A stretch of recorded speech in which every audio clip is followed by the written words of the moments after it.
C'est Ahmed Siazerar, c'est la deuxième ou troisième fois qu'il participe avec nous pour animer un webinaire sur l'entrepreneuriat, sur les dispositifs et les réflexions à mettre en place pour soit gérer la crise, soit en sortir de la crise. Aujourd'hui, c'est un autre thème, l'entrepreneuriat, quelles sont les actions pour passer à la vitesse supérieure. Ahmed Azerar, c'est un professeur, il est économiste. Et aujourd'hui, il est aussi président de l'Association marocaine des économistes d'entreprise. Je donne le micro à M. Azerar. Monsieur Azerar, j'aimerais bien vous poser une question avant qu'on démarre. Si vous pouvez nous donner un bref aperçu sur l'Association marocaine des économistes d'entreprise. L'Association marocaine des économistes d'entreprise, comme son nom l'indique, donc a réuni depuis l'an 2000, là, exactement. Donc, nous l'avons créé en janvier 2000 entre économistes de divers horizons ou au cadre qui ne sont pas économistes, mais qui s'intéressent à l'entreprise. Donc, le lien, c'est l'entreprise. C'est pour naturellement se focaliser sur les problématiques de l'entreprise. Et puis, l'an 2000, vous le savez, c'était une période de mutation avec Internet, la crise déjà Internet et tout ça. Donc, on essayait de réfléchir. Alors, l'objectif, c'est de suivre un peu ce qui se passe en matière de gestion d'entreprise, mais de divers axes et dimensions. Alors, parce que justement, le management est multidimensionnel. Alors, les économistes ont leur vision, ça c'est clair, mais les autres sciences, naturellement, apportent énormément pour comprendre aussi ce qui se passe dans l'entreprise. Alors, ce qui fait que nous sommes un club multi-compétences, alors qui s'intéresse à l'entreprise et plus particulièrement, nous mettons le point sur l'entreprise économiquement et socialement responsable.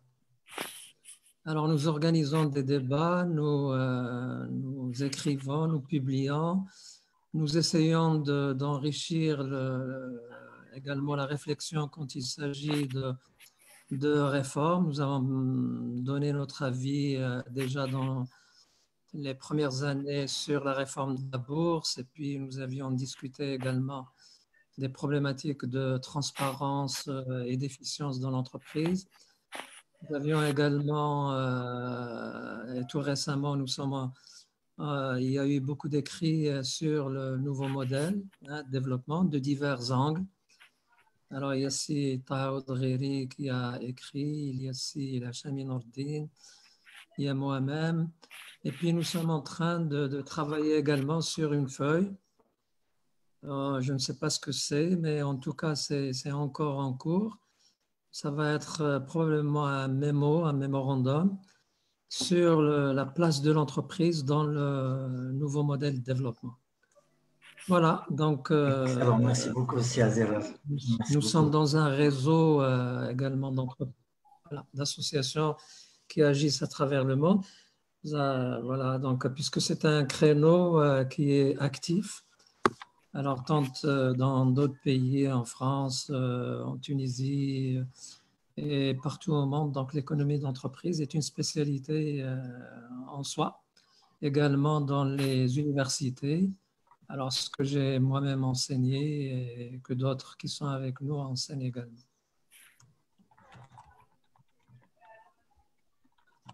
Excellent, merci beaucoup, Azerar. Écoutez, je vous donne le micro pour qu'on démarre notre session. Entrepreneuriat au Maroc, quelles actions pour passer à la vitesse supérieure? Effectivement, on a vraiment besoin de cette vitesse. Je vous remets le micro, Azerar. Très bien, merci M. Rossi, merci Sidris Dref, président du club des dirigeants. Alors, pour m'inviter à parler de l'entrepreneuriat au Maroc, alors j'ai rajouté quelles actions pour changer de rythme ou pour accélérer la vitesse, parce que vous le savez, juste avant le confinement, il y avait le lancement du programme Telaka, qui a été doté d'un fonds important et qui a été lancé et qui a démarré déjà son exécution.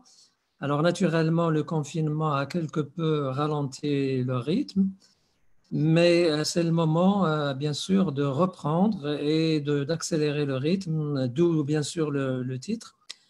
Alors, nous sommes confinés depuis 2 jours, bien que de manière prudente encore. Alors, c'est le moment, naturellement, de relancer nos activités pour oublier justement cette parenthèse. Alors, parenthèse pour quelques-uns, mais beaucoup d'entreprises ont continué à travailler. Alors, aujourd'hui, les entreprises retravaillent presque toutes, mais naturellement dans une ambiance qui doit être beaucoup plus prudente. Ils doivent prendre toutes les précautions pour que naturellement nous ne puissions pas avoir des surprises, surtout que le Maroc a jusqu'à présent géré de manière efficace cette crise sanitaire, mais également a commencé à gérer la crise économique qui en a suivi. Alors, parce que nous sommes là, il faut maintenant continuer à gérer le sanitaire, mais gérer surtout les dessous économiques, sociaux, qui sont les pendants, les conséquences de cette crise. Alors, justement, l'entrepreneuriat peut être une des solutions. Alors, une des solutions, si, bien sûr, des conditions de bon fonctionnement et d'accélération de son efficience sont mises à sa disposition. Alors naturellement, l'entrepreneuriat est sur le métier de longue date. Je vais y revenir très sommairement pour faire un peu un historique récent de ce qui a été fait, parce que c'est important d'interroger cette histoire puisqu'on fait tellement de choses, mais il me semble que l'entrepreneuriat reste encore un rêve, pour ne pas dire encore un mythe, même si il y a beaucoup de choses qui se font. Alors, je voudrais parler surtout de l'entrepreneuriat parce que c'est le problème numéro un aujourd'hui de la jeunesse. Alors, de la jeunesse et de ses exigences aujourd'hui, surtout que nous vivons, comme vous le savez, l'aubaine démographique. Il ne faut pas qu'on la rate.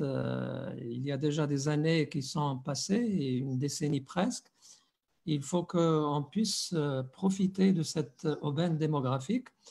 Et l'aubaine démographique veut dire jeunesse, et la jeunesse est là. Il faudrait naturellement qu'elle puisse trouver du travail. Mais sinon, il faudrait qu'elle change de logiciel pour qu'elle puisse créer son travail à elle et de faire travailler avec elle d'autres jeunes, donc soit en auto-entrepreneuriat, soit en entreprise constituée, petite et moyenne entreprise, à démarrer pour qu'elles grandissent parce que toutes les entreprises se créent petites pour grandir. Alors, je parlerai bien sûr de l'entrepreneuriat, c'est-à-dire de la création, parce que c'est cela l'essence de l'entrepreneuriat et de l'entreprise, c'est la création, c'est l'innovation. Sinon, ce n'est pas de l'entrepreneuriat, c'est un échec programmé, à moins naturellement que l'on puisse souffrir énormément. Et pour dire, poser la question, est-ce que c'est le temps aujourd'hui d'inscrire, mais vraiment de manière indélébile, l'entrepreneuriat dans l'ADN de notre économie? Alors, est-ce qu'en d'autres termes, est-ce qu'un Telaka, le nouveau programme, constitue-t-il l'alibi ou constitue-t-il le point de départ de cette nouvelle culture d'entrepreneuriat pour que nous puissions accélérer ce rythme? Alors oui, la jeunesse, donc ce premier point, la jeunesse. Alors je ne passerai pas de slide parce que j'ai piqué des images qui parlent. La jeunesse, vous le savez, c'est le point focal, c'est le nerf c'est le muscle, c'est l'avenir. Et cet avenir et cette jeunesse aujourd'hui, elle a des difficultés, en particulier en matière d'emploi et en matière de création de son emploi lorsqu'elle voudrait sauter le pas. Alors, d'autant plus qu'aujourd'hui, nous sommes dans une période post-Covid et il se trouve que dans cette période post-Covid de relance et de réflexion, parce que nous devons enchaîner sur le nouveau modèle de développement, l'entrepreneuriat est un des défis majeurs de cette nouvelle ère et même, je dirais, du nouveau modèle de développement. La Commission nous le dira peut-être. Alors, parce qu'il s'agit de relancer l'économie, tout azimut, pour créer de la richesse, pour partager, pour résoudre les problèmes sociaux qui se posent. Et le Covid a montré que nous avons des névralgies économiques, mais aussi des névralgies sociales et humaines qu'il va falloir traiter de manière sereine. Il faut naturellement prendre en main les problématiques des jeunes, alors qui s'appelle emploi, qui s'appelle travail, qui s'appelle épanouissement, qui s'appelle rester chez lui et être heureux chez lui, oublier ce rêve d'émigrer. Alors la volonté politique est là. Je n'en prendrai pour preuve que la récente nomination d'un ministre dédié à la jeunesse. Donc, c'est dire que la volonté politique continue depuis l'an 2000, c'est très clair, et nous continuons.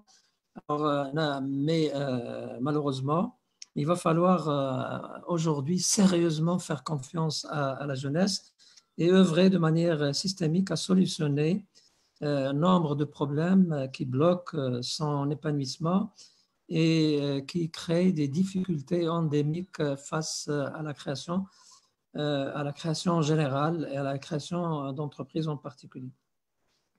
Alors, ça concerne tout le monde, toutes les catégories. Je prends les étudiants d'abord.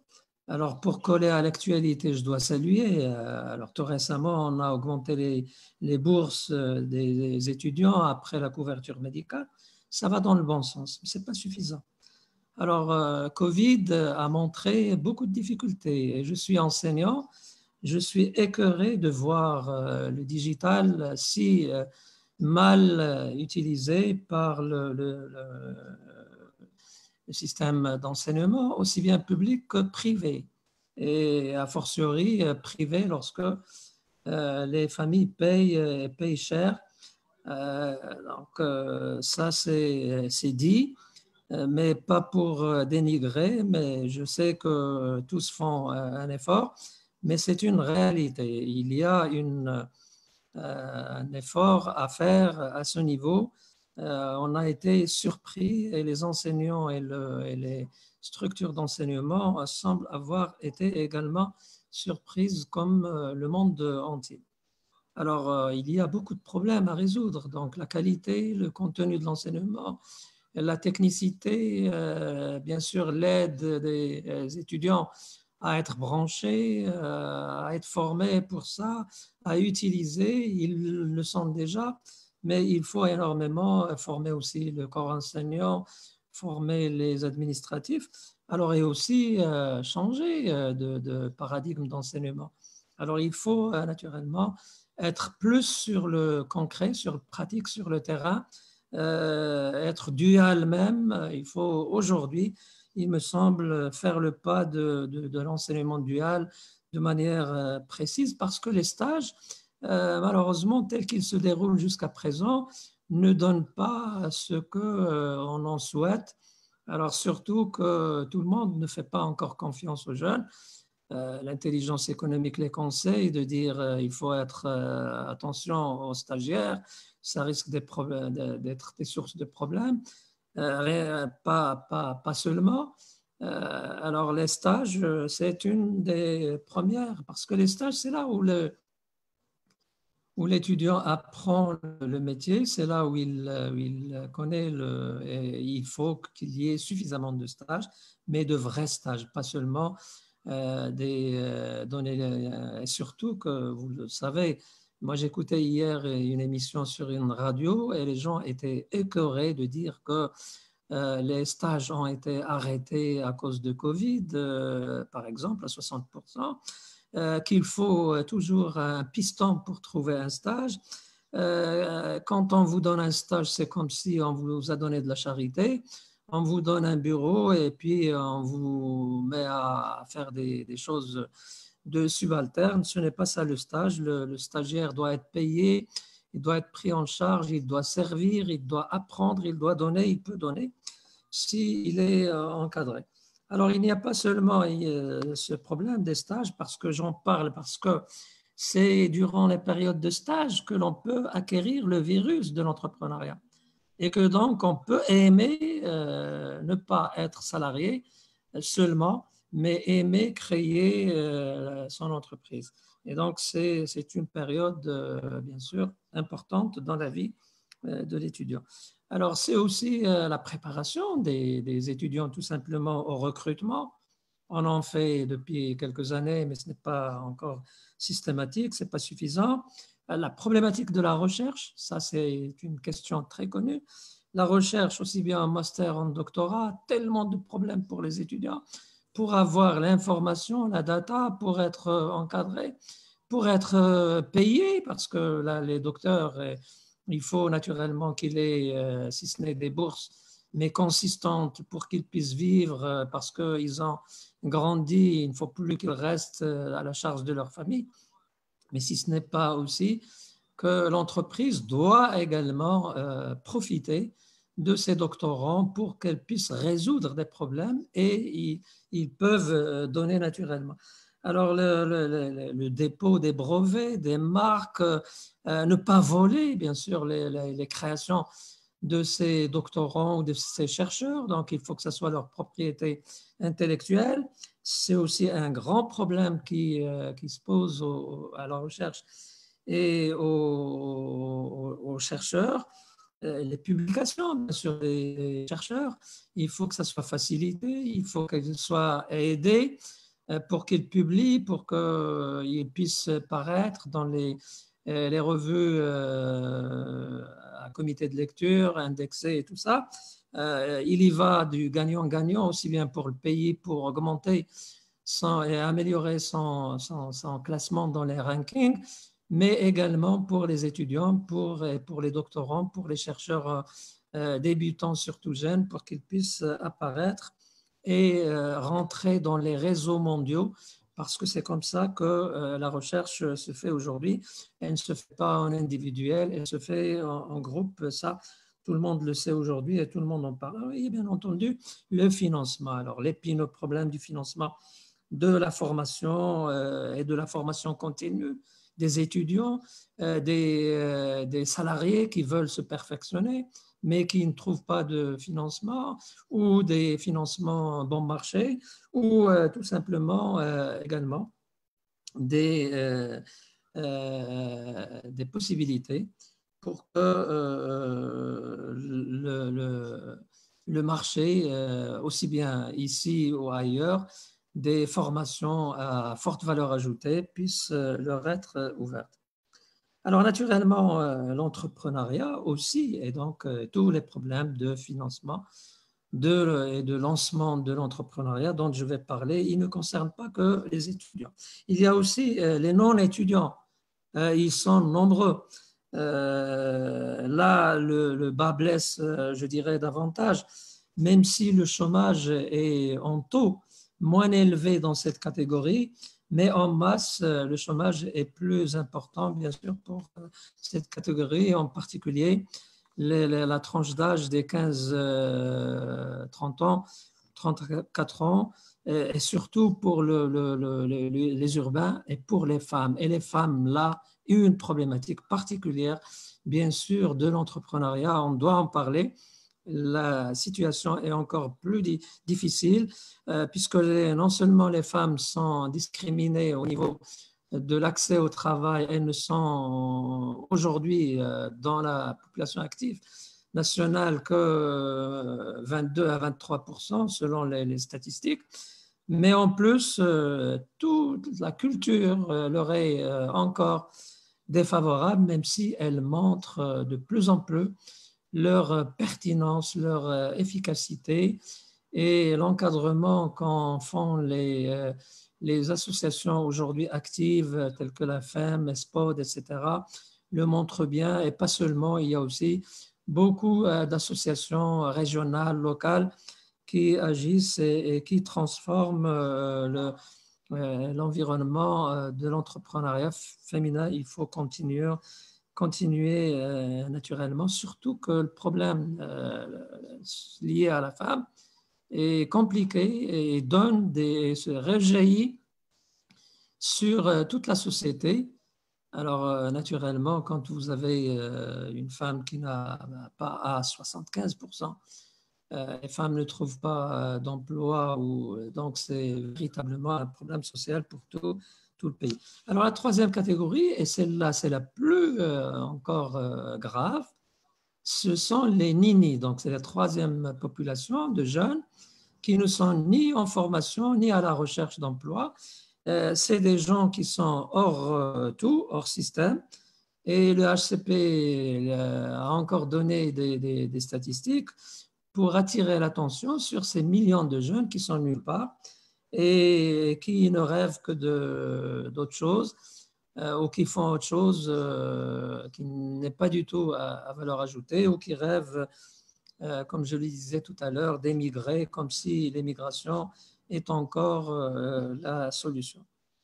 Alors, bien sûr, donc parler de l'entrepreneuriat, c'est parler des problèmes des jeunes. Alors, c'est pourquoi il faut en parler dans le court terme, c'est une problématique, mais il y a aussi des problématiques de moyen et de long terme parce qu'il y a des choses qui changent très, très lentement.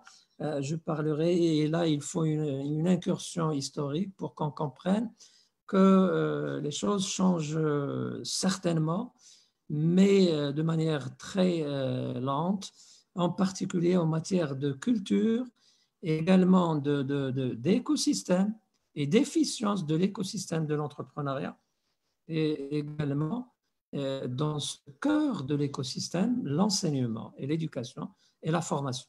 Alors donc, parler de manière aussi, donc c'est pourquoi j'invite à parler, et donc je voudrais le faire, parce que l'entrepreneuriat est une réalité multidimensionnelle. On ne peut en parler que de manière holiste, donc globale, même si naturellement ce globalisme doit in fine nous amener à parler vraiment techniquement, donc à faire du fine-tune pour parler techniquement des problèmes de l'entrepreneuriat, parce que les problèmes de l'entrepreneuriat ne sont pas des problèmes vagues, ce sont des problèmes de détail et de coaching de tous les jours, de prototypage, d'idéation, donc d'idées, de travail sur le créateur, de marché, d'accès au marché, de constitution de réseau. Donc, ce sont ces problèmes de détail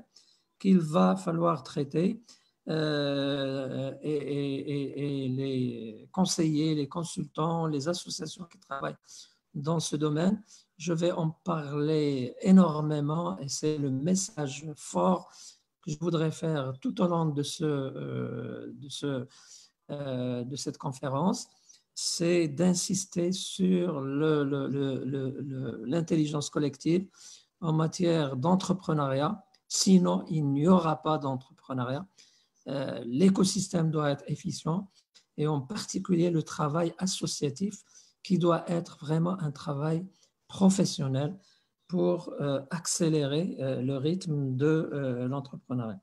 Alors, bien sûr, les gens, et je vais faire une petite, très brève incursion théorique pour dire que ce qui fait peur naturellement aussi bien théoriquement, puisque la recherche, je vais en parler très rapidement, la recherche en matière d'entrepreneuriat a mis en lumière cette fameuse vallée de la mort, donc cette période juste après la création, qui est une période très, très pernicieuse qu'il faut gérer. Mais là aussi, il faut démystifier surtout l'échec. En matière d'entrepreneuriat, il doit y avoir de la casse, de l'échec. Ce n'est pas cela qui doit arrêter les efforts. Au contraire, c'est de l'échec qu'on apprend. Et il faut naturellement démystifier et il faut parler de ces problèmes.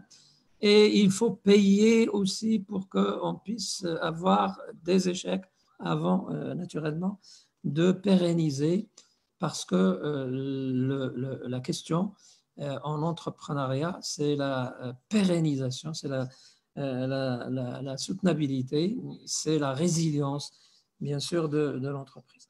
Alors, donc les jeunes, voilà, ils ont plein de questions à parler et à nous dire, il faut les écouter. Et en particulier, bien sûr, il faut que l'on puisse s'entendre. Et c'est le deuxième point sur lequel je voudrais prendre une dizaine de minutes. C'est quoi entreprendre? C'est quoi l'entreprise? C'est quoi l'entrepreneuriat? C'est quoi entreprendre? Si ce n'est pas tout simplement, et il faut le dire tout de suite, c'est de la création. La création, donc au sens large, pas simplement créer une entreprise, c'est créer une organisation, créer, bien sûr, mais créer de manière innovante. C'est le deuxième concept qui se rattache immédiatement à la notion, c'est l'innovation. Donc, je ne voudrais pas ne pas être clair sur ce point. Je prendrai juste une définition, alors certes, de l'OCDE par exemple, qui parle de l'entrepreneuriat comme les résultats de toute action humaine pour entreprendre en vue de générer de la valeur. Générer de la valeur via la création ou le développement d'une activité économique, identifiant et exploitant de nouveaux produits, de nouveaux procédés ou de nouveaux marchés. Donc, il s'agit bien de création de valeur et il s'agit d'innovation. Et il se trouve que ce sont les deux, justement, garants de la longévité de l'entreprise.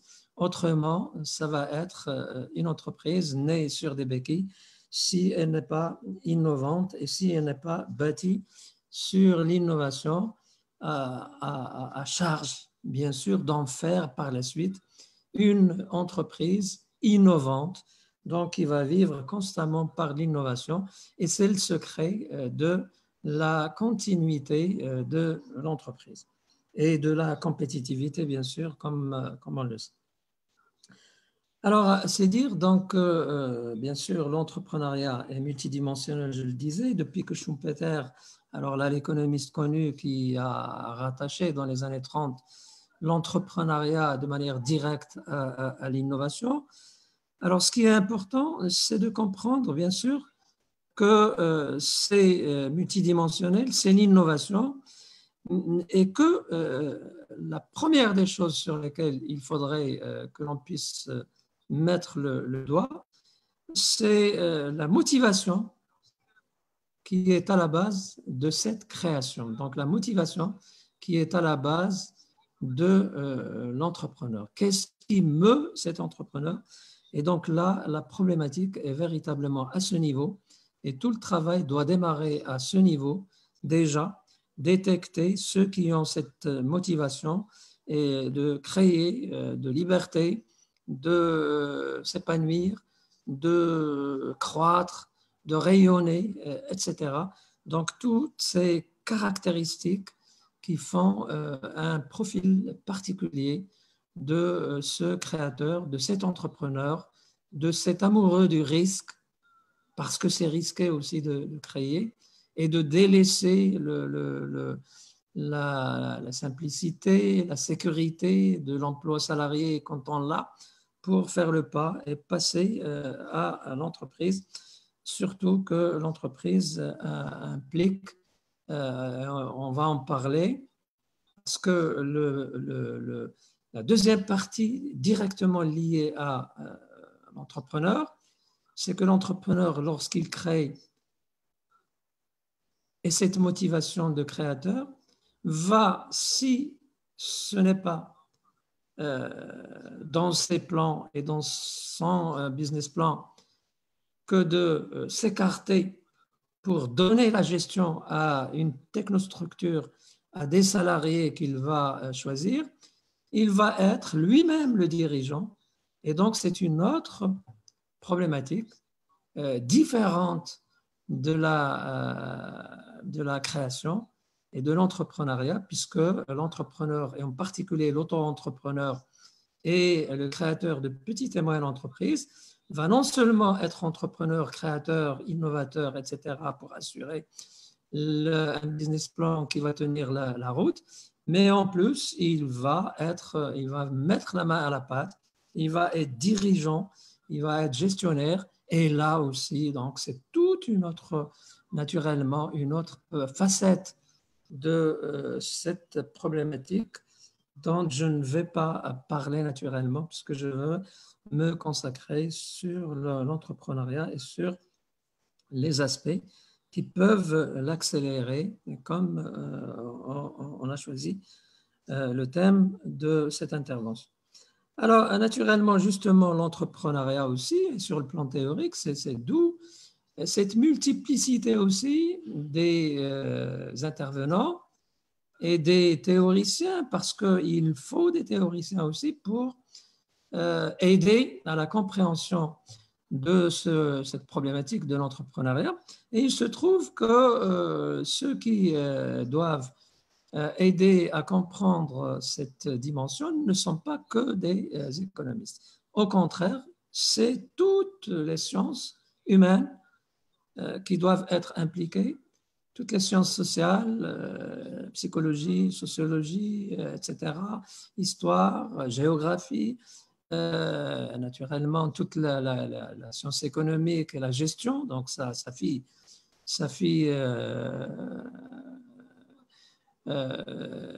je dirais, donc légitime, et également, bien sûr, toutes les sciences dites exactes, puisque ce sont ces techniques qui vont également faire marcher l'entreprise, qui vont faire créer donc l'ingénierie, les statistiques, les mathématiques aujourd'hui, l'informatique, la chimie, donc toutes les sciences naturellement sont concernés par la problématique de l'entrepreneuriat. Alors, oui, et d'autant plus que l'entrepreneuriat intéresse au plus haut point aujourd'hui. Alors, je suis économiste et si je fais le recensement des thèmes, ne serait-ce que de doctorat ou de master ou même de licence qui s'intéressent à l'entrepreneuriat, alors les thématiques sont alors là des plus diversifiées. Alors des techniques, des sujets les plus larges, comme création d'entreprise, comme reprise d'entreprise, comme réseau d'entrepreneuriat, comme les comportements des entrepreneurs, comme les redressements, les processus entrepreneuriaux, les capitaux à risque, etc., jusqu'aux choses les plus techniques, les plus précises, spécifiques, GUE, start-up, alliance, bien sûr, auto-entrepreneur, entreprise familiale, facteur, les incubateurs et tout ça. Donc, c'est dire que franchise, entrepreneuriat social et solidaire. Donc, les thématiques sont nombreuses et les champs sont diversifiés dans lesquels l'entrepreneuriat se trouve et dans lesquels les entrepreneurs agissent et doivent agir. Donc, il y a énormément, bien sûr, d'opportunités, énormément de champs. Et la recherche s'intéresse également, toutes les recherches, donc que ce soit dans les universités et bien sûr dans les écoles de commerce et business school, mais également de plus en plus, et Dieu merci, dans les écoles d'ingénieurs et qui aujourd'hui ont introduit dans leurs enseignements les aspects liés à la création en général, à l'innovation, à la création d'entreprises. Alors, bien sûr, la notion d'entrepreneuriat est large, je le répète, parce qu'il s'agit, quand on parle d'entrepreneuriat, donc nous parlons de tout ce qui est création de valeur, tout ce qui est innovation et dans tous les domaines qui sont liés à la création de valeur. Donc, ça peut être créer une nouvelle organisation, ça peut être un nouveau marché à ouvrir, ça peut être un nouveau produit, un service, une pièce d'art, un service artistique, etc., un design, tout ce que vous voulez. Le champ est ouvert, surtout aujourd'hui, avec la numérisation et les nouvelles technologies de l'information qui ont ouvert, bien sûr, le champ de la création d'une manière, alors là, exponentielle. Alors, ça veut dire que l'entrepreneur est un créateur innovateur, mais sinon, il n'est pas. Il va souffrir s'il n'est pas innovateur. Alors, s'il va faire comme le voisin simplement ou copier, et malheureusement, même certains conseillers aujourd'hui sont en train d'aller vers des stéréotypes de business plan, etc., d'études de marché et tout ça, qui vont faire croire que c'est une duplication. L'entrepreneuriat, non. L'entrepreneuriat, c'est de la création, c'est de l'innovation, c'est du feeling, c'est de la mobilisation, c'est des tripes d'un créateur. Donc oui, on peut l'aider pour dire que c'est facile et qu'il y a des choses tout à fait stéréotypées que vous pouvez utiliser, mais il faut aussi insister sur le fait et de laisser les jeunes s'exprimer pour qu'ils puissent calibrer, et on doit travailler avec eux éventuellement pour faire calibrer leur idée. Et souvent, ça peut être aussi une idée géniale. Donc, ne pas tomber, bien sûr, dans l'appauvrissement du consultant et de la consultance en matière de création d'entreprise pour essayer de faire du nombre. Hein? Oui, c'est légitime de faire du nombre, mais il faut faire de la qualité aussi pour ne pas avoir, bien sûr, les problèmes, et je vais en parler parce qu'il y a une histoire également marocaine sur laquelle il faut réfléchir.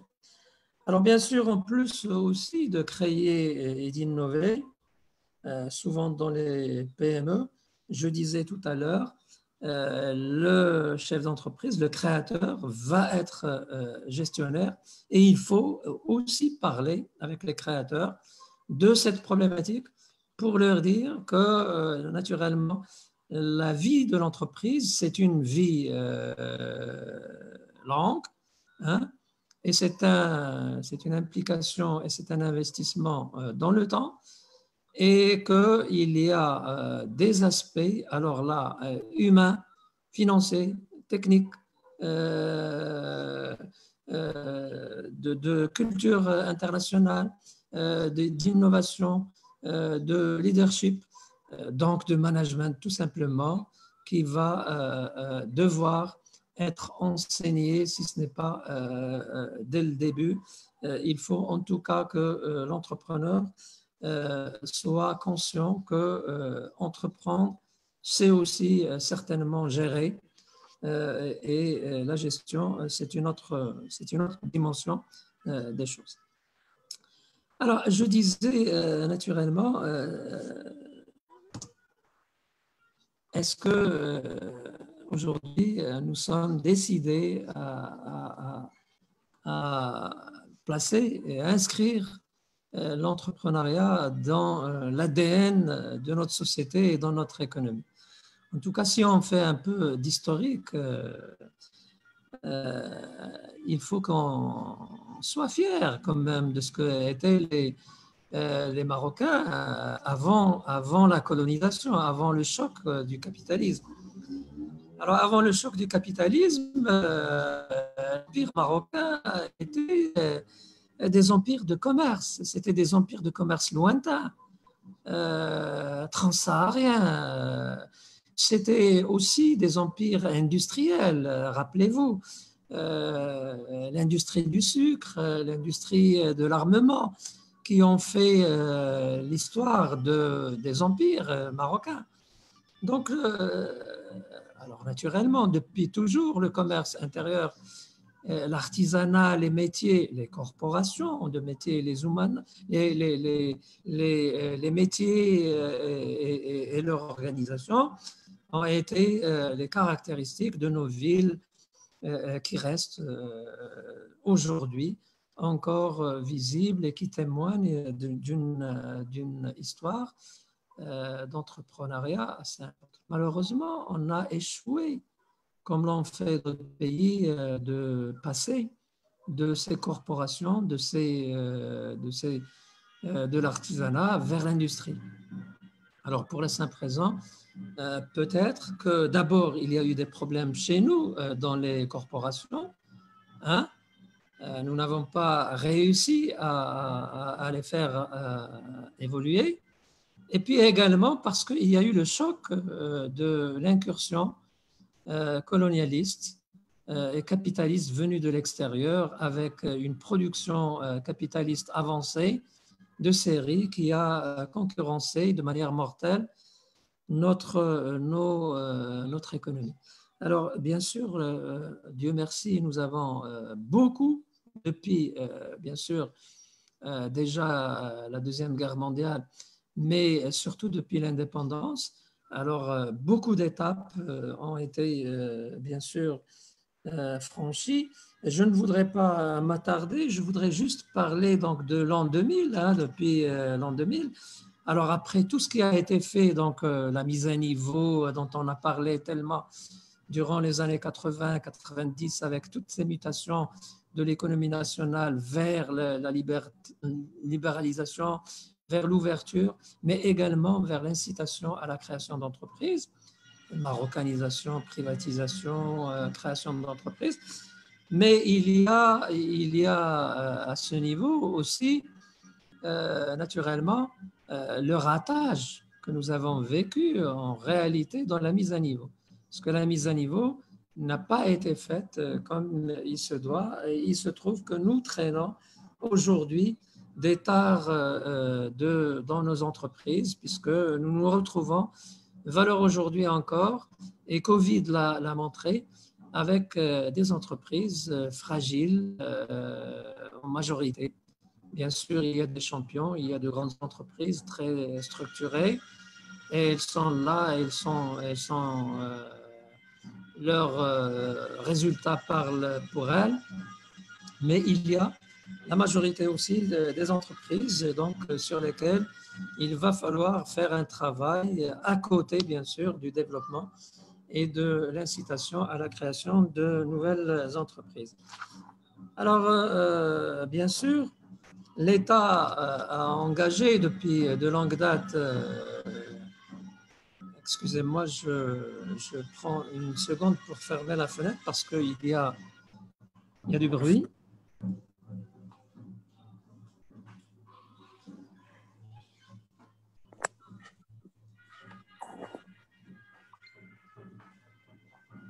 Alors, merci. Donc, je disais que naturellement, il y a cette problématique de mise à niveau d'entreprise qui est encore là. Et elle est d'actualité aussi.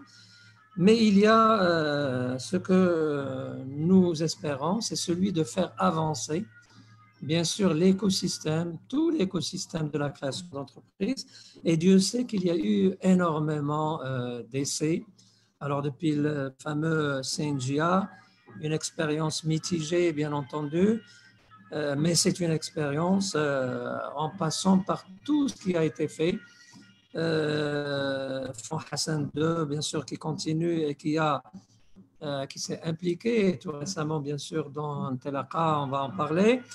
Et puis, toutes les tentatives qui ont été faites avec les fonds de promotion d'investissement et puis les programmes diversifiés, Imtiaz, Moussanada, Mokawalati, les lignes de financement étrangères, le microcrédit, bien sûr, le statut d'auto-entrepreneur, et puis la NPME, et puis le CRI dans sa première mouture, sa réforme première, mais surtout la récente dont on va parler naturellement avec le guichet unique totalement dédié, logé chez le ministère de l'Intérieur.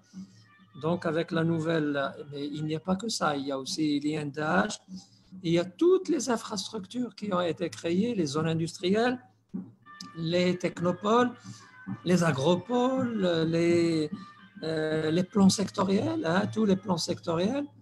Alors avec leurs problèmes de manque d'harmonie, qui travaillent en silo, ça aussi il faut insister pour que les choses puissent être rectifiées.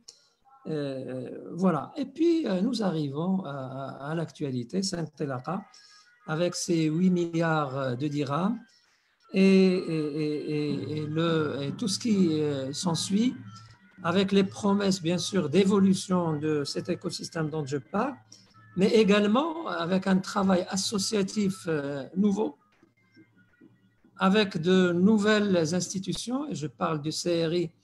Tout le monde sait aujourd'hui que tous les espoirs sont fondés sur le CRI pour être un guichet unique et seul responsable face aux investisseurs et aux créateurs d'entreprises, mais également toute la territorialisation de la problématique de la création d'entreprises et donc le travail proche, de proximité, pour accélérer la création d'entreprises. Alors tout ça, et pourtant, naturellement, il y a encore des difficultés. Elles sont nombreuses, ces difficultés.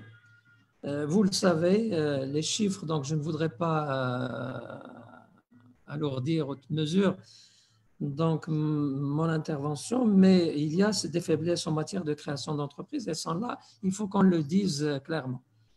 La concentration, donc faiblesse en nombre, concentration sectorielle, concentration régionale, écosystème touffu, hein, beaucoup d'institutions. Alors, bien sûr, alors avec l'espoir, même s'il y a la NPME, le CRI, donc nous espérons qu'aujourd'hui, toutes ces choses vont être clarifiées. Et en fait, c'est qu'il y a encore des obstacles. Et ces obstacles, bien sûr, pour les connaître, il faut écouter d'abord, les entrepreneurs. Écoutons les entrepreneurs. Alors, ils le disent, il y a tellement. Donc, le Comité national d'environnement des affaires qui a été créé, c'est une grande avancée qui a été créée depuis des années maintenant, qui travaille régionalement.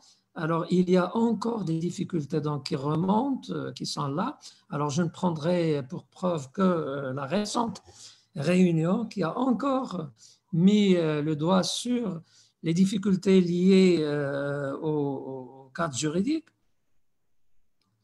au régime juridique des terres, aux problématiques des procédures, de la justice, des tribunaux numériques, encore non au point, des compétences des tribunaux d'affaires, du cadre des faillites, de l'arbitrage, etc. Donc tous ces problèmes qui encore restent, ce sont les problèmes à côté d'autres problèmes classiques, je dirais, qui continuent encore, mais qui sont aujourd'hui en voie de dépassement. Bien sûr qu'il y a aussi la problématique du marché lui-même, de la transparence, de la concurrence loyale, avec tout ce qu'il y a comme transgression à la concurrence loyale. Donc le Conseil national de la concurrence aujourd'hui est sur l'actualité, donc pour que j'ai besoin de parler de ce problème. Les délits de diverses catégories, y compris le délit d'initié, etc. Donc, tous ces problèmes, la contrebande, et puis, bien sûr, les problèmes de l'ouverture et des AELE. Certains AELE, ce n'est pas le libre-échange qui est à combattre, mais c'est bien entendu la gestion de certains accords de libre-échange qu'il va falloir serrer et qu'il va falloir maîtriser. Bien sûr qu'il reste encore beaucoup de problèmes dans les procédures, dans les relations avec les administrations, dans les relations avec les diverses administrations, dans le financement, dans la législation du travail, dans l'accès à la commande surtout. C'est une problématique majeure pour l'entreprise, surtout pour la petite et moyenne entreprise et pour les auto-entrepreneurs. Ne leur donnez rien, mais permettez à ces entreprises deux choses: payez-les, donc les retards de paiement, et deuxièmement, donnez-leur accès au marché. Là, on résoudra énormément de problèmes. Alors, la préférence nationale dont on parle de longue date, mais la préférence aussi intérieure, notamment en matière de commande publique, puisque la commande publique est une motrice centrale dans le marché marocain. Donc, il y a là à faire et je crois que... alors, il faut écouter également, alors là, au niveau aussi, c'est l'approche genre. Alors, la problématique de l'entrepreneuriat féminin et des difficultés spécifiques féminines qui sont encore là. Alors, deuxième niveau, il faut écouter tout simplement les jeunes. J'ai dit écouter les entrepreneurs. Alors, naturellement, il y a certains entrepreneurs qui sont portés sur le pessimisme souvent et qui sont enclins à toujours demander plus. Hein, ce ne sont pas ces entrepreneurs dont je parle. J'en parle des entrepreneurs objectifs, ceux qui font la part des choses et qui travaillent pour une économie, non pas de rente, mais une économie de l'effort et que je salue. Et ils sont nombreux. Alors, écoutons les jeunes, tout simplement. Alors, les jeunes, et ça, Covid-19 a donné. Alors, j'ai écrit un petit message à mes amis sur les réseaux sociaux en disant que Covid-19 nous a mis des muselières, mais ce n'est jamais qu'en ce moment qu'on a le plus parlé, alors que ce soit chez nous ou à travers le monde. Et justement, les jeunes ont beaucoup parlé durant ce Covid-19 et cette crise sanitaire. Et il n'y avait qu'à les écouter. Alors, hier, aujourd'hui encore, il y a encore des webinars et les jeunes donnent du détail, des choses très précises, secteur par secteur, région par région. C'est un travail de tous les jours, c'est un travail de minutie qu'il va faire. C'est pourquoi je disais tout à l'heure que la solution des problèmes d'entrepreneuriat ne sont pas des problèmes génériques, généraux, mais c'est aussi des problèmes et surtout des problèmes de terrain de tous les jours. Et on va en parler parce que c'est cela, l'accélération du rythme de création d'entreprise, c'est de travailler sur le terrain avec les créateurs, avec les jeunes et moins jeunes. Alors, écoutons les analystes aussi. Alors, et là, les analystes, ils vous disent, attention, il y a un problème culturel. Ne le sous-estimez pas. Il faut écouter les sciences humaines. Il faut utiliser les humanistes pour qu'on puisse trouver des solutions et des solutions à un certain nombre de problèmes, problèmes de famille, problèmes de faux problèmes qui sont présentés comme étant des problèmes religieux alors qu'il n'en est rien. Au contraire, la religion, notre religion est une religion de l'économie, c'est une religion de la création de valeur. Donc, il ne faut pas que les gens puissent dire des choses qui n'existent pas. Donc, il faut que, bien sûr, que l'on puisse travailler sur ces problèmes, que l'on puisse avancer. Bon, bien sûr qu'il y a beaucoup d'efforts qui ont été faits, mais il y a encore à faire, et notamment dans le domaine des procédures, hein, parce qu'il y a les procédures d'État modernes et tout ça, mais il y a toutes les procédures adulaires et tout ça, avec les régimes des terres et tout ça, qui bloquent énormément d'initiatives dans le local. Et là, il faut bien entendu solutionner ces problèmes le plus rapidement possible. Alors, il n'y a pas que ça. La culture, c'est aussi la culture de la création en général. Alors, la création, le copier-coller je le disais tout à l'heure, ce n'est plus de la création. Alors attention, il y a un mythe. Alors des startups, on vous dit que c'est une startup, en fait c'est un copier-coller de quelque chose qu'on va appliquer. Oui, c'est déjà un début, mais c'est à encourager, mais il vaut mieux qu'on puisse bien sûr inciter les gens à créer sur des choses nouvelles, sur l'innovation, parce que c'est cela qui va leur donner naturellement le succès, qui va encourager beaucoup de jeunes à créer. Alors, il faut naturellement aussi les corporations de métiers à évoluer. L'appétit pour la fonction publique, il faut que ça cesse. Je disais aussi, alors beaucoup de travail dans l'artisanat aujourd'hui moderne à travers les nouvelles technologies. Et je salue un ami qui, sur Marrakech, est en train de faire un excellent travail avec les artisans de Marrakech sur la création maintenant de choses de très haute valeur ajoutée qui coûtent aujourd'hui, qui sont cotés à des prix énormes et qui sont vendus pour sur des marchés internationaux. Donc, il y a énormément à faire. L'artisanat marocain doit évoluer. La culture ancestrale, la culture de terroir doit évoluer. Il y a énormément de valeur ajoutée à faire. Et puis, je voudrais insister sur la formation. Là, c'est mon métier. Je sais de quoi je parle. J'ai été à l'ISCAE, pour ne pas le citer, parmi les premiers. Et nous avions été heureux de créer de toutes pièces. Feu Hassan II, que Dieu ait son âme, a été fier d'appeler l'ISCAE comme étant son fils spirituel. Et il a créé des institutions comme ça, comme l'IAF. Et dès le départ, il a reçu le corps enseignant et il a donné son empreinte et il a ouvert son aide pratiquement à toutes ces... Alors, c'est ce qui a donné toute la lancée du départ de ces institutions comme l'IAV, comme l'école Mohammedia, même si elle a été créée par Feu Mohammed V, l'ISCAE. L'ISCAE a fait deux choses dès le départ. L'entrepreneuriat était au centre. Nous avions créé dès le départ le centre de promotion de la création d'entreprises. Malheureusement, il n'existe plus. Nous avions les premiers fait la croisière de l'entrepreneuriat, pour vous dire qu'on a fait des choses tellement originales.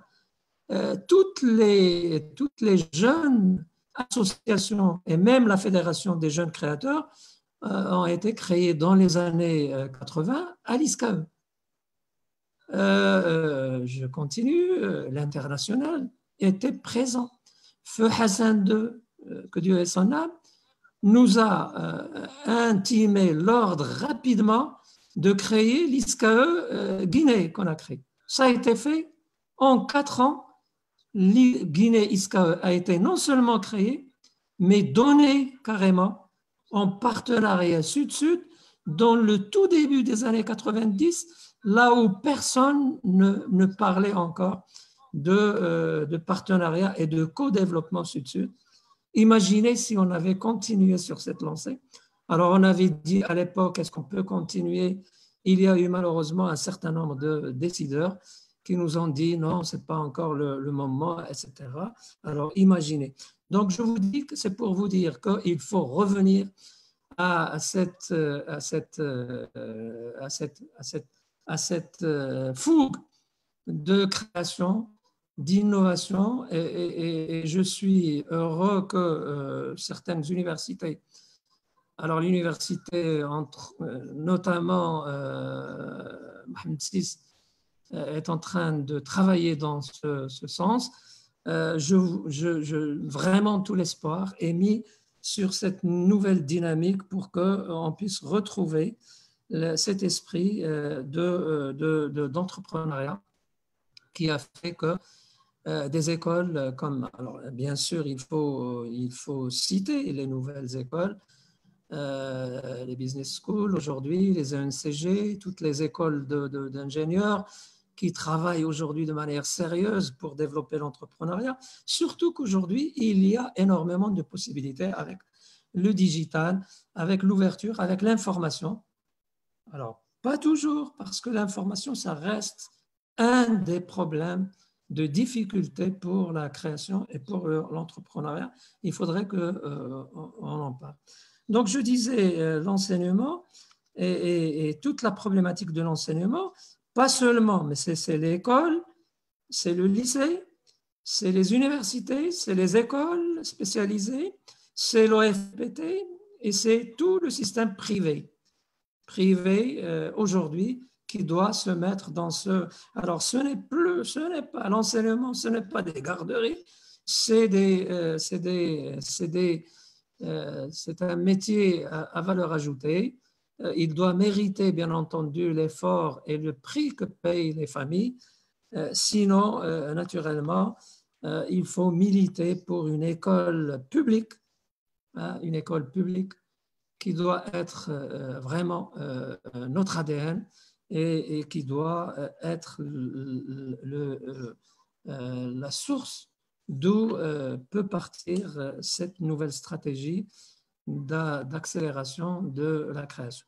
Alors, je disais bien sûr enseignement parce qu'aujourd'hui, il y a aussi une problématique de stratégie face à l'entrepreneuriat. Soyons clairs, Intelaqa a été lancé, c'est une excellente chose. Mais il y a, à mon sens, il y a une confusion stratégique qu'il va falloir clarifier tout de suite. Parce qu'on ne peut pas donner à Intelaqa une infinité d'objectifs et de missions telles qu'aujourd'hui, elles apparaissent. Tout le monde attend Intelaqa.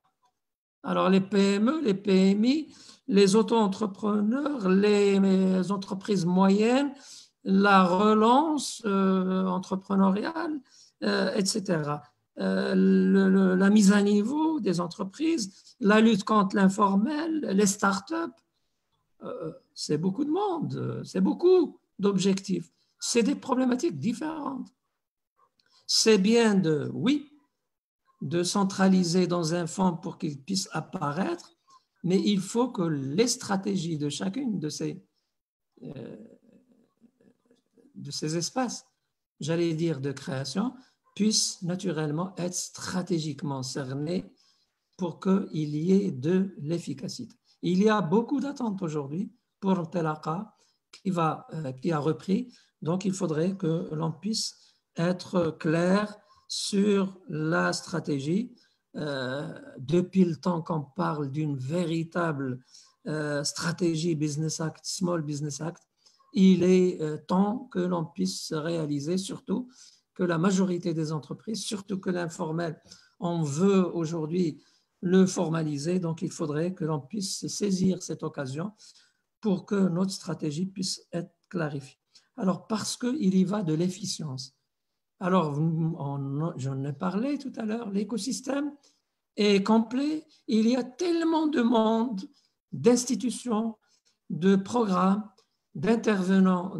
C'est une excellente chose. Nous sommes une économie libérale.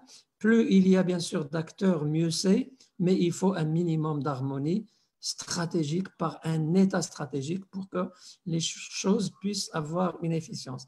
Donc, et là, l'efficience requise doit se bâtir sur l'alignement. Il faut qu'on aligne la volonté politique qui existe aujourd'hui, qui est là, avec l'institutionnel et avec le financier, mais aussi et surtout avec l'associatif, la société civile. La société civile qui agit sur le territoire. Quand je dis institutionnel, pour moi, c'est l'institutionnel national et territorial. Donc, il faut qu'on aligne pour avoir véritablement l'efficacité requise. Bien sûr qu'il faut aussi que l'on puisse rajeunir institutionnellement. Oui, les jeunes aujourd'hui doivent être aux commandes, bien sûr, sont tombés dans l'exagération parce qu'il y a certains jeunes emportés par la fougue pour dire il faut écarter totalement les seniors. Je crois que les jeunes ont besoin de seniors et les seniors ont besoin de jeunes. Donc, les muscles ont besoin des méninges et les méninges ont besoin des muscles. Et les compléter, les combiner donnera les résultats. Alors, il y a le système bancaire et financier parce que le nerf de guerre, c'est la finance.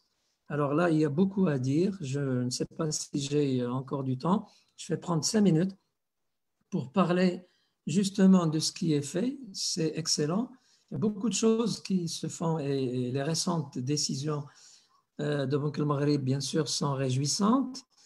Elles vont dans le sens de ce qui est fait mondialement aujourd'hui, naturellement, mais il ne faut pas là aussi, parce que je vois beaucoup de confusion en tant qu'économiste, donc il ne faut pas, bien sûr, confondre entre ce qui est court terme, hein, la trésorerie, et le moyen long terme, donc les problématiques de développement, de capitalisation et de développement.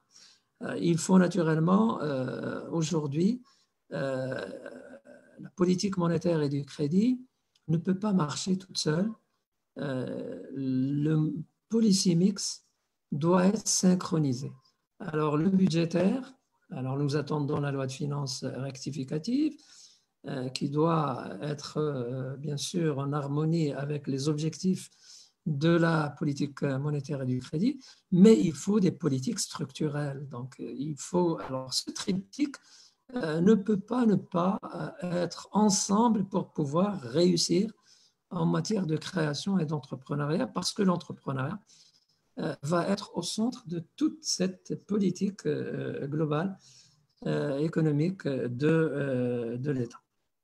Alors, le système bancaire et financier, il y a énormément de choses qui sont excellentes, qui ont été faites alors, tout récemment. Alors, notamment, bien sûr, la libéralisation de la réserve pour les banques, la baisse du taux directeur, alors pourvu, bien sûr, que tout ça puisse aboutir à des résultats concrets sur le coût du financement bancaire. Il n'y a pas de raison pour que ça ne soit pas le cas. Alors, il y a naturellement la problématique des sûretés. Alors, les problèmes classiques des sûretés et des garanties. Alors, aujourd'hui, naturellement, pour les jeunes entrepreneurs et Intelaka, il y a des choses nouvelles. C'est tant mieux. Donc, il faut continuer. Mais les banques aussi, elles ont en partie raison parce que quand je parlais d'histoire, il y a aussi l'histoire des ardoises que les anciens programmes d'entrepreneuriat ont laissé au point que on ne peut plus aujourd'hui continuer à donner l'impression aux gens que c'est des charités qu'on leur donne ou que c'est des traitements sociaux du chômage qu'on leur donne, parce que là, c'est le contribuable qui continue à supporter le coût. Et il faut donc que l'on change aujourd'hui de méthode pour qu'on puisse vraiment sensibiliser les créateurs sur le fait qu'ils ont à rembourser les crédits s'ils prennent des crédits. C'est pourquoi il faut qu'ils prennent des crédits quand c'est nécessaire. Et donc l'optimum d'endettement, aussi bien pour l'État, soit dit en passant, optimum bien sûr d'endettement public, mais aussi optimum d'endettement au niveau des entreprises et des entrepreneurs, en particulier quand ils se lancent sur la base de crédit, surtout que c'est attrayant avec le coût. Alors, il y a naturellement le risque. Alors là, le risque, quand on parle de risque bancaire, c'est vrai, il existe, mais il faut qu'il soit optimisé et partagé de manière rationnelle et pris en charge en partie pour qu'on puisse aider les jeunes, surtout lorsqu'ils ont des idées lumineuses, des jeunes qui ont des idées novatrices, pour qu'on puisse naturellement les aider à se lancer. Alors, il y a surtout que, oui, il y a les créances en souffrance bancaire ont augmenté ces dernières années, un petit chouïa, mais ce n'est pas ça qui va devoir décourager surtout qu'il y a maintenant un fonds consistant de la part de l'État et il faut rapidement le renflouer. Nous espérons que ce fonds puisse être rapidement utilisé pour que les jeunes puissent continuer à créer. Il y va naturellement de l'intérêt de tous. C'est la meilleure manière aujourd'hui de créer de la valeur et d'employer utilement les jeunes, surtout que nous sommes historiquement, je le répète, historiquement avec le taux de jeunes le plus élevé jamais atteint dans notre pays. Il faut en profiter. Alors le pays doit donc oser un pourcentage conséquent pour la création d'entreprises, donc de financement budgétaire. Alors il faut que ça soit inscrit aujourd'hui de manière claire. Il faut qu'on puisse fixer un taux de création comme de financement d'entreprises et de jeunes entrepreneurs et de formalisation des secteurs informels. Il faut aussi qu'on inscrive de manière également discutée et partagée un taux budgétaire de financement de la recherche. Alors, la recherche, c'est comme la création d'entreprises, c'est les 3 ou les 4 partenaires qui doivent y participer. L'État, d'un côté, les entreprises, parce que c'est à elles, que la recherche se fait et c'est pour créer de la valeur au sein des entreprises que l'entrepreneuriat se fait et que la recherche se fait. Les territoires, bien sûr, parce que les territoires, toute leur raison d'être, bien sûr, des élus locaux, c'est de créer de la valeur et donc d'avoir le moins de chômage possible et de création d'entreprises, donc le plus possible. Donc, il y a. Et puis, les universités. Alors, les universités, c'est leur raison d'être. Il faut naturellement qu'elles puissent être aidées pour qu'elles puissent transformer la recherche fondamentale en recherche appliquée pour qu'on puisse en créer de l'innovation parce que la chaîne recherche, développement, innovation est une chaîne suivie. Il faut qu'elle soit ainsi traitée. Donc, il faut, moi j'espère que dans la loi rectificative des finances qui vient, qu'on puisse inscrire déjà. Alors, notre 0,78% avec les salaires en plus de la recherche-développement public est insuffisante aujourd'hui. La petite participation de 23-25% des entreprises, c'est insuffisant. Les territoires, ils doivent définir une part conséquente. Les universités et l'enseignement, surtout privé, parce qu'il a de l'argent et il se fait payer par le privé. Il faut qu'ils mettent une part conséquente pour la recherche, naturellement, pour qu'on puisse faire le saut dont on parle, le saut qualitatif en matière d'entrepreneuriat et d'innovation. Alors, naturellement, le travail sur les porteurs des projets. Donc, c'est le dernier point que je voudrais développer, parce que c'est cela, c'est tout l'entrepreneuriat est à ce niveau. Alors, tout ce que je viens de dire, oubliez-le. Venons-en à l'essentiel, travaillons sur l'entrepreneur, sur l'idée, et avant l'idée, l'idéation, comme disent les Canadiens, faire émerger des idées innovantes, mais avec qui? Avec tout ce monde. Ces jeunes, moins jeunes, qui veulent se lancer, qui sont à la recherche. S'ils ont des idées, tant mieux, il faut les travailler, les calibrer, les faire avancer, les concrétiser, ça facilite les choses. Mais si ce n'est pas le cas, il faut que l'on travaille sur ça, sur le créateur lui-même, ses motivations. Est-il vraiment quelqu'un qui va avoir la graine de création? Si ce n'est pas le cas, il faut l'aider. Il faut l'aider par la formation. On y revient encore. Que ce soit dans la formation technique ou professionnelle, ou que ce soit dans la formation universitaire, école, ingénieur, etc. Donc, l'idée, travaillons surtout sur le créateur et sur le projet. Alors, je préfère plutôt travailler sur l'entrepreneur. Sur l'entrepreneur parce que ça veut tout dire. Donc, depuis l'idée et avant l'idée, jusqu'à la fin de la chaîne. Et la fin de la chaîne, elle est longue. Elle est justement 2 ans, 3 ans après la création effective de l'entreprise.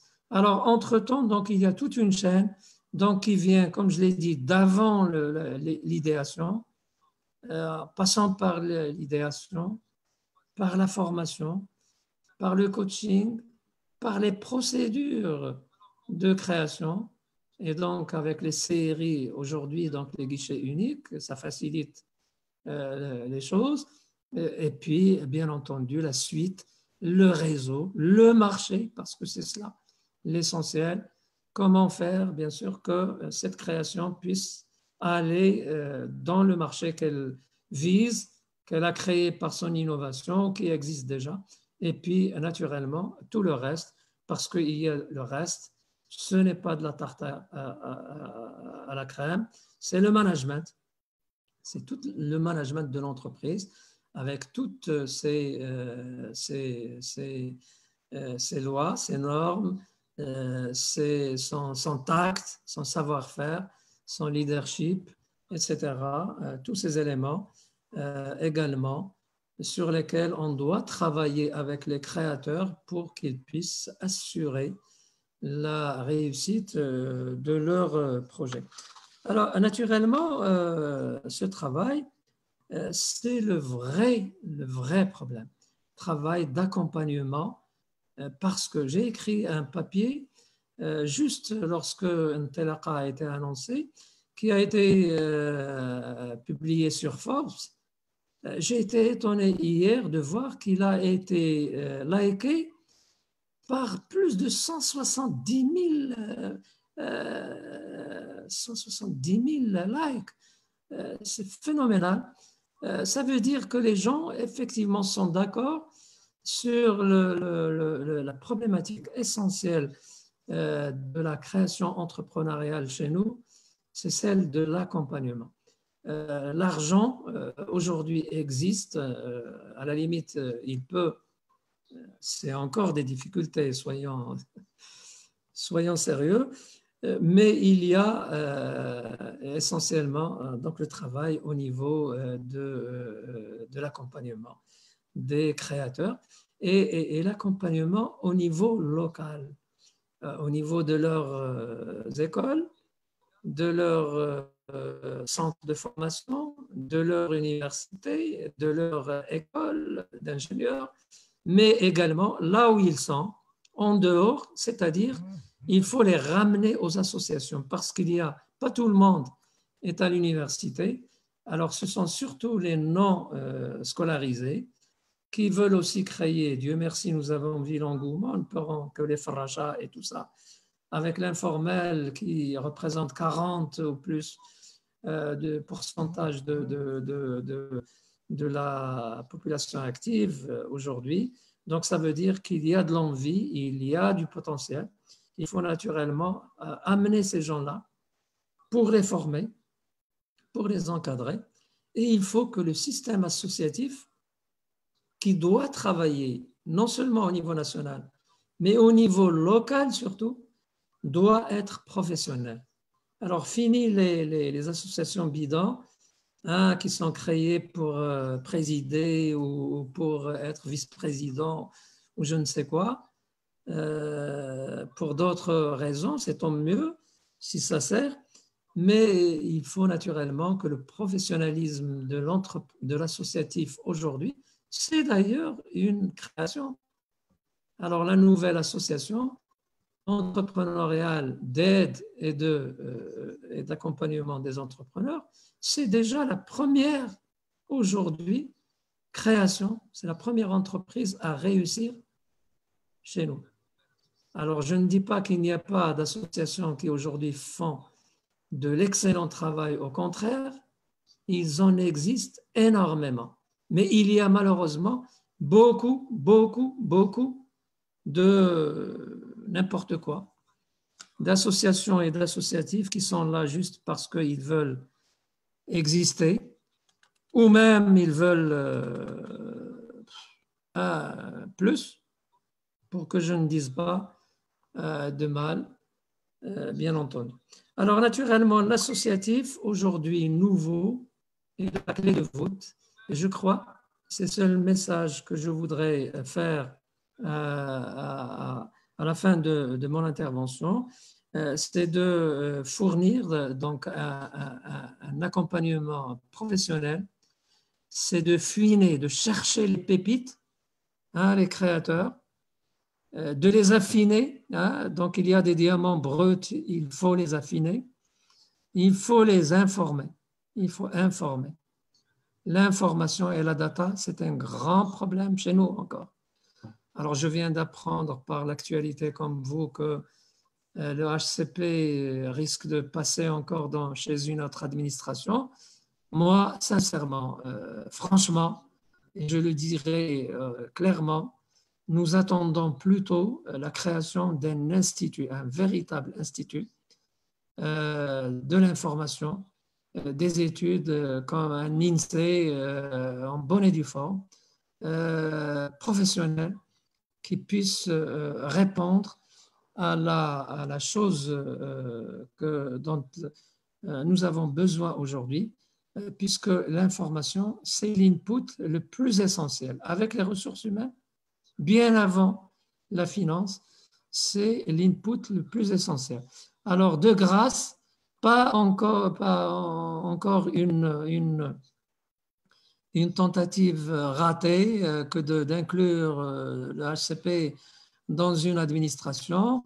Les administrations font leur travail d'information, alors qu'elles actualisent leur site, qu'elles donnent l'information, surtout qu'il y a une loi aujourd'hui qui impose bien sûr l'échange d'informations et la fourniture d'informations, mais il faut que le Maroc professionnalise. Il faut profiter de Covid et de la nouvelle commission du développement, du nouveau modèle de développement, pour qu'on puisse créer véritablement un institut de statistiques professionnelles qui crée au niveau national, mais au niveau local, qui produit une troisième, sinon une quatrième génération maintenant de statistiques. On en a besoin, les chercheurs en ont besoin, les créateurs en ont besoin, tout le monde a besoin et il y a de la valeur à faire. L'Institut peut se financer justement de ce que, et il faut qu'il soit indépendant comme l'est la Banque centrale.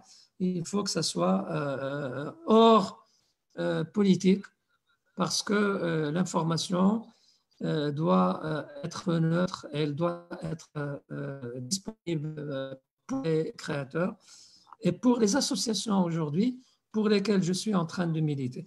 Je crois savoir qu'il y a une association qui commence à se créer, elle est à l'Oriental, elle commence dans la région de l'Oriental, à se créer pour répondre à ce besoin d'accompagnement et de création de collectifs régionaux. Il faut que les associations d'appui à la création d'entreprises puissent aujourd'hui se mutualiser, se fédérer pour qu'on ait au niveau national un porte-parole qui puisse être créateur de valeur et d'idées pour conseiller bien sûr l'écosystème administratif qui cherche et qui est demandeur bien sûr de la bonne idée et de l'idée qui vient du territoire, mais il faut que ça soit aussi un écosystème associatif qui agit localement avec les femmes, avec les jeunes, dans le rural, parce qu'aujourd'hui, beaucoup de choses doivent descendre vers le territoire. Je vous donne un exemple. J'étais encore en train de discuter hier avec un ami sur une problématique tout simplement de formation. Alors, il me dit que dans sa montagne, Il y a tellement aujourd'hui de jeunes diplômés qui ne trouvent rien à faire, alors qu'il y a tout un ensemble de métiers qu'ils peuvent faire dans la forêt, dans les herbes, dans le folklore local, dans le commerce local. Il faut juste que les organes de formation, y compris l'OFPPT qui commence à le faire, je crois savoir, aillent chez eux, même dans des camions qui se déplacent, donc pour faire de la formation localement, pour qu'on puisse dans tous les douars, dans toutes les tribus, dans toutes les montagnes, on puisse rendre la formation disponible, rendre Internet disponible pour que les jeunes sortent de ce qu'ils font aujourd'hui de manière léthargique pour qu'ils puissent accélérer la création. Alors, en conclusion, pour que je puisse laisser surtout le débat se dérouler, et je m'excuse si j'ai été long, si j'ai un message aujourd'hui, et je crois que tout le monde le sait, c'est quelque chose qui est hyper aujourd'hui échangé dans tous les débats, et soyons intelligents collectivement aujourd'hui. Alors, dans le local, autour des séries, il faut que l'écosystème fonctionne. Alors, ça veut dire qu'il faut que les élus locaux, les universités, les entreprises, la société civile soient fédérés pour que l'on puisse faire un travail intelligent. Les institutionnels, bien sûr, toutes les administrations, l'écosystème doit fonctionner de manière fluide, agile. Covid a montré que le Maroc peut,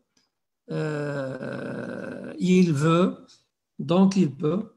Alors, l'intelligence collective, l'action dans l'associatif, il y a énormément à faire aujourd'hui.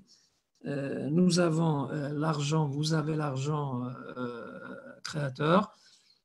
Il faut naturellement que le lifting stratégique puisse se faire rapidement pour qu'on puisse réussir à accélérer le rythme de la création d'entreprises pour que la création d'entreprises soit vraiment la dynamique du gain, que l'on puisse faire de l'aubaine démographique que l'on ne doit pas gâcher, que l'on ne doit pas rater. On ne la ratera pas, j'en suis certain. Merci. Merci de votre écoute. Merci, Ahmed, pour votre exposé. C'était vraiment très, très riche d'informations. Écoute, on passe aux questions. Je pense qu'il reste 20 minutes, même pas, pour vous poser les questions des participants. Je commence par la plus grande question de Salah Anwar.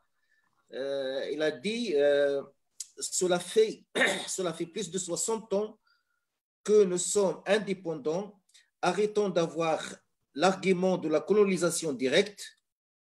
Nos handicaps actuels, à mon avis, il y a 3 grands handicaps majeurs. L'entreprise marocaine ne peut pas se développer beaucoup, entre parenthèses, au niveau des entreprises internationales, sans un environnement social qui résout les handicaps suivants. 1.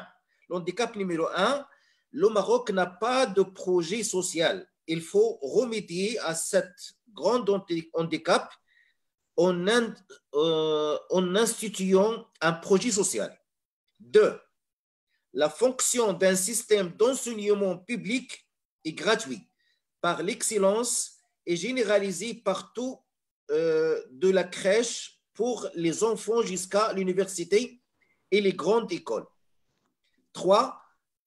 Comme nous sommes insérés dans une économie mondiale, nous avons la question de la monnaie, entre parenthèses, les devises internationales qui handicapent notre économie et nos activités économiques.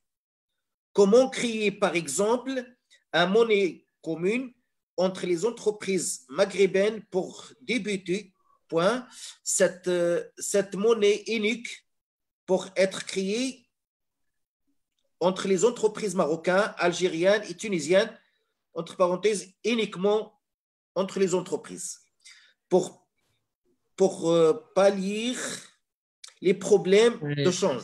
Oui, je crois que c'est des questions qui peuvent faire l'objet de conférences spécialisées. Mais c'est tout un Exactement, c'est très long. Un programme de... C'est pour cela que j'ai dit que je vais commencer par la plus longue question. Hein. Non, très bien. Donc, pour répondre rapidement, on est totalement d'accord. Mais le Maroc agit dans ce sens. Il y a des difficultés. Personne n'a dit que la colonisation est là encore. Au contraire, j'ai dit au contraire que nous avons dépassé cette étape et qu'il y a beaucoup de choses qui sont faites naturellement.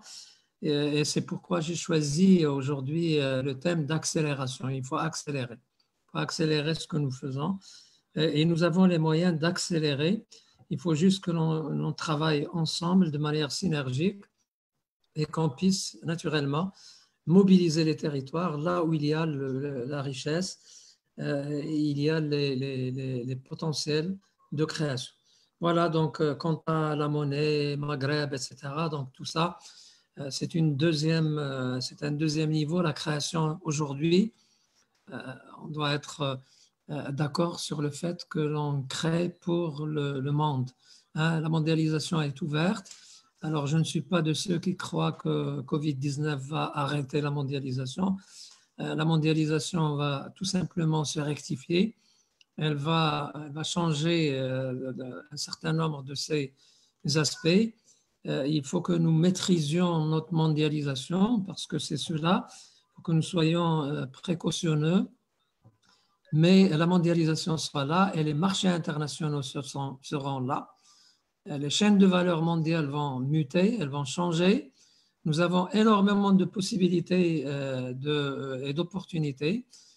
Il faut naturellement qu'on puisse détecter ces opportunités pour que nous puissions aider les créateurs à avoir les nouveaux champs, les nouvelles autoroutes dans lesquelles les créations d'affaires sont possibles.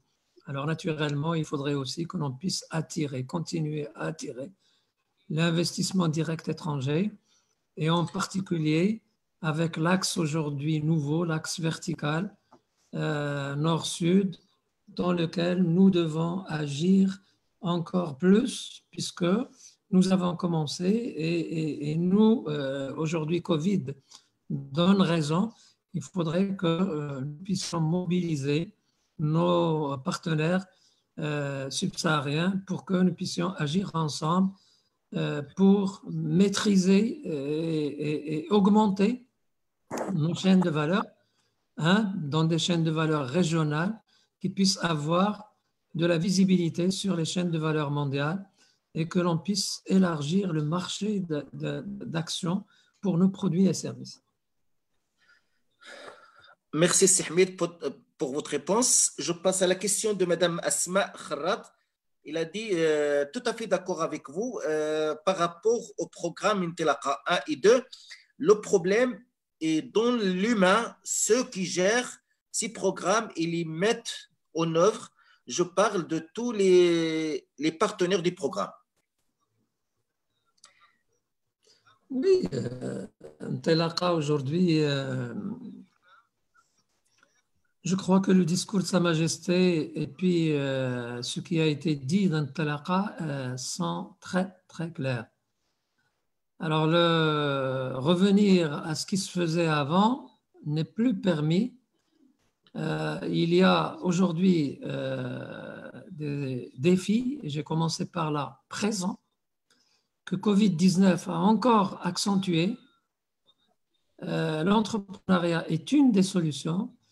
Alors, revenir à nos pratiques anciennes dans tout l'écosystème, donc là, je parle de tout l'écosystème, et en particulier ceux qui sont responsables de la gestion de ce programme, on n'a plus droit à l'erreur.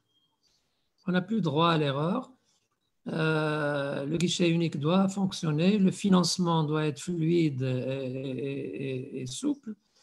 L'accompagnement doit être un accompagnement vraiment de qualité.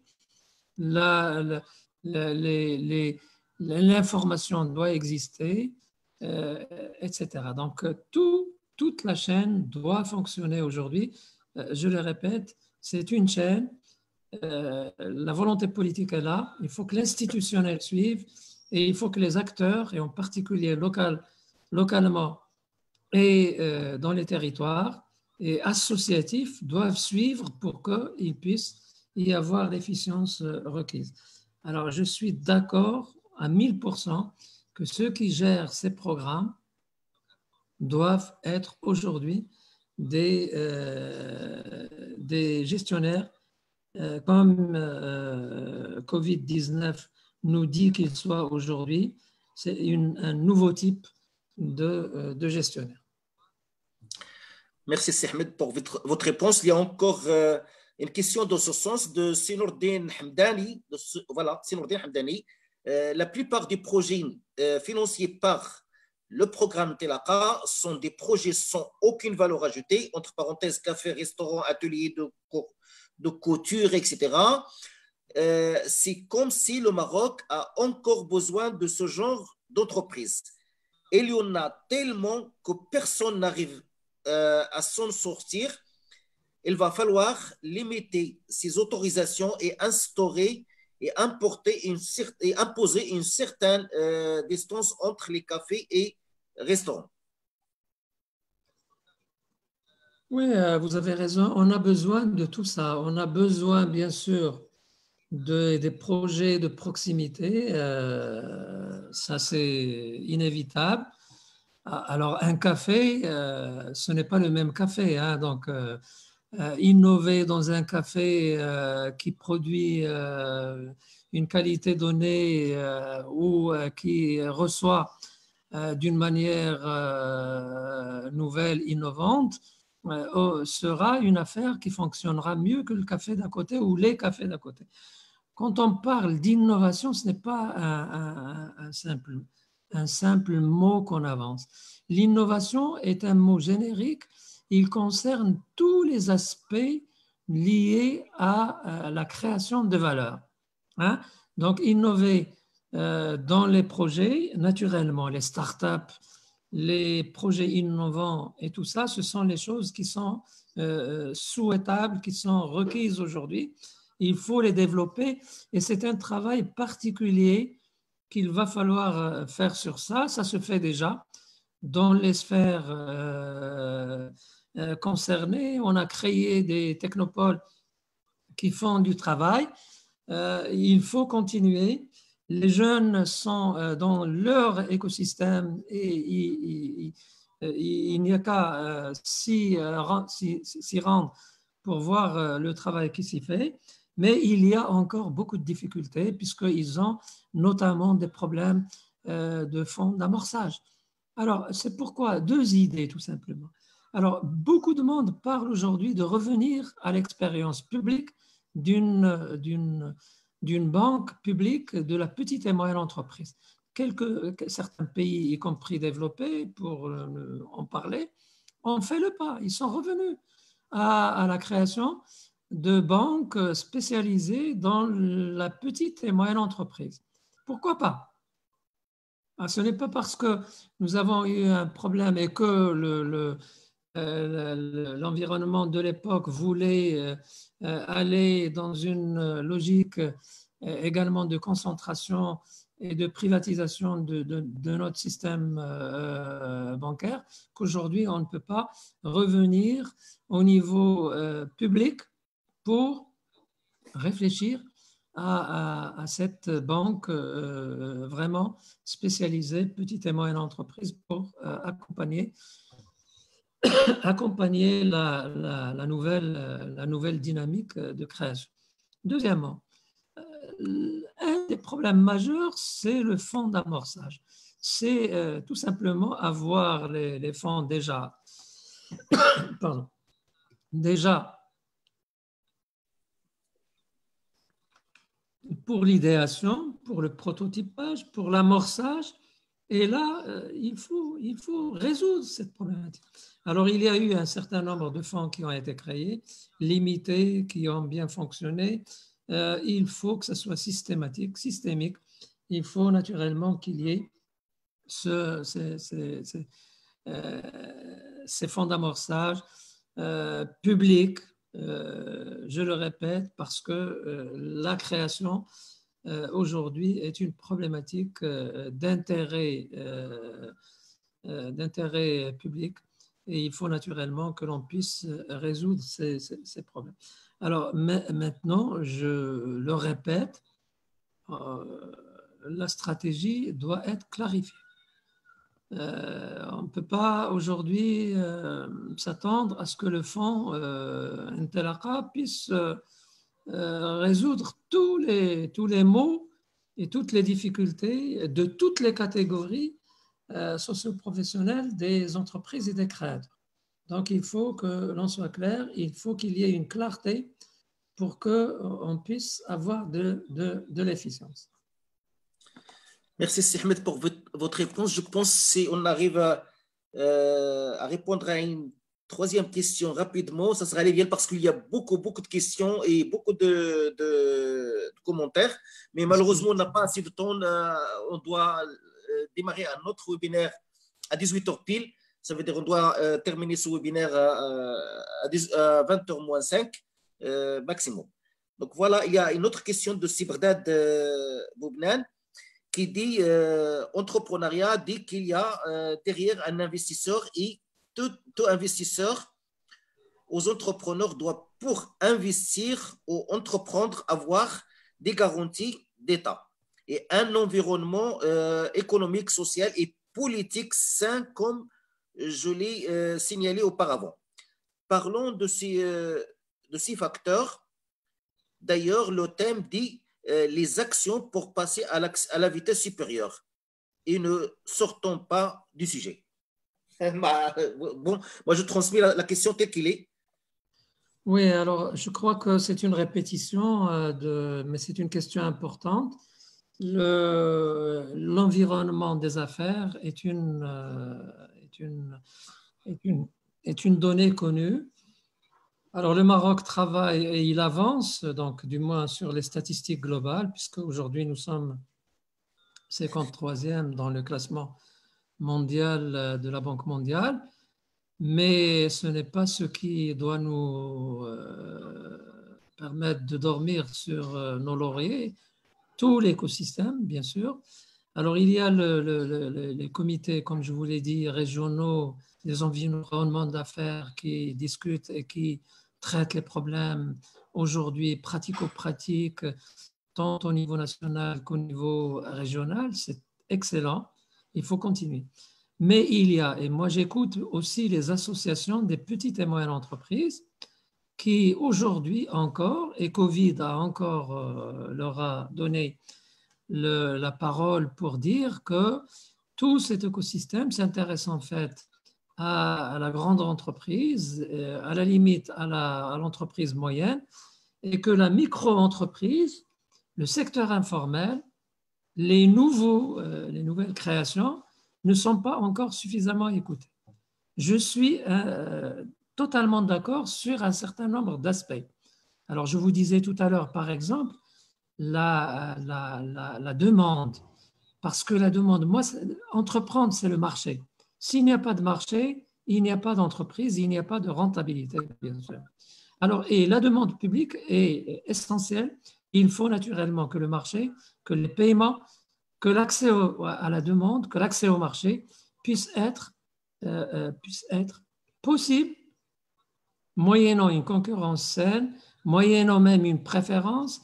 Pourquoi pas, bien sûr, une discrimination positive pour les jeunes, les nouveaux, les femmes, créateurs, les petites, les micro-entreprises, pourquoi pas? Il faut naturellement que l'on puisse, c'est comme ça que l'on puisse permettre à ces jeunes, à ces nouveaux, de se créer et de grandir. Oui, je suis totalement d'accord sur ce deuxième aspect, mais on ne doit pas être nihiliste.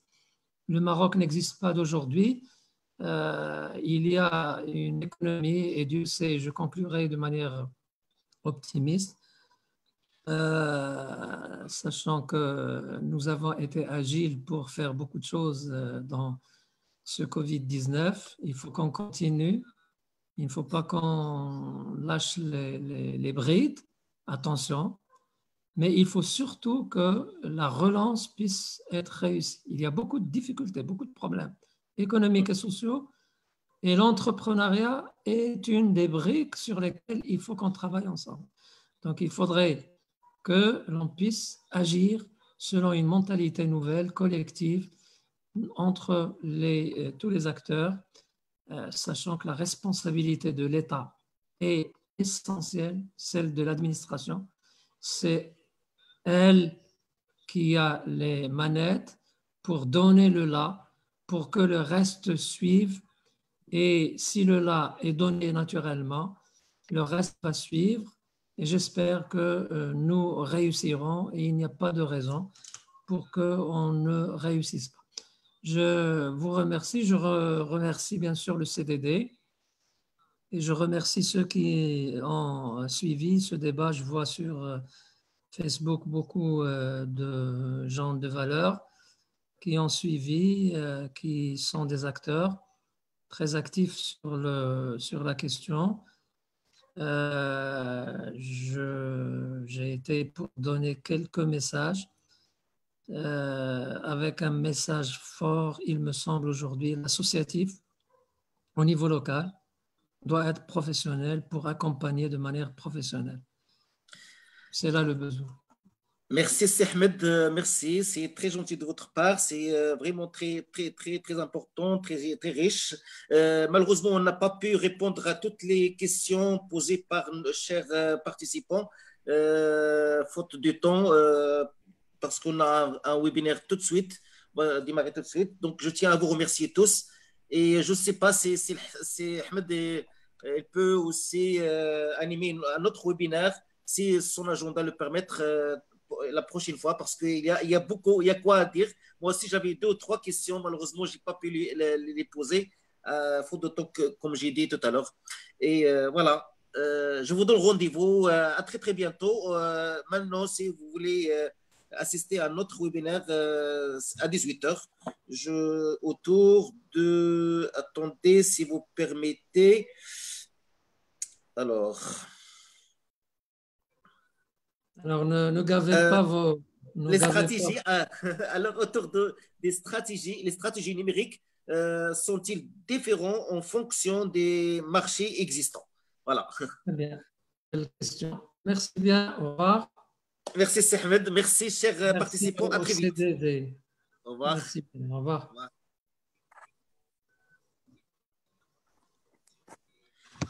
C'est bon, c'est aussi. Tu peux démarrer, hein?